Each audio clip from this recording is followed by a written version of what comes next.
Tre gabimet që bëjnë shumica e shitësve në momentin kur duan të listojnë një pronë dhe që u kushton kohë dhe para. Gabimi i parë, bashkëpunojnë me një numër të madh agjencish. Mendojnë se duke bashkëpunuar me një numër të madh agjencish, mund të rrisin probabilitetin e tyre për ta shitur pronën më shpejt, por në fakt ndodhe kundërta. Marketingu për këto agjenci bëhet më i dobët, përgjegjësia është më e vogël dhe në fund prona humbet vlerë. Gabimi numër 2, mendojnë se dinë çmimin real të pronës së tyre. Shumë shitës, kur vendosin çmimin e shitjes së pronës së tyre, bazohen sipas dëshirës ose sipas nevojave të tyre, ose duke dëgjuar komshiun se çfarë thot ai. Por në fakt, vlerësimi i një prone bëhet nëpërmjet një profesionisti i cili merr përsipër disa faktorë të ndryshme që ndikojnë në vlerën e pronës tuaj. Dhe gabimi numër 3 është prezantimi i dobët i pronës tyre.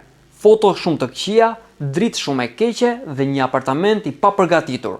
Këto në fund të ditës bëjnë që klienti blerës të mos krijojë një impakt pozitiv për pronën tuaj. Për më shumë këshilla si këto, na ndiqni në rrjetet tona sociale.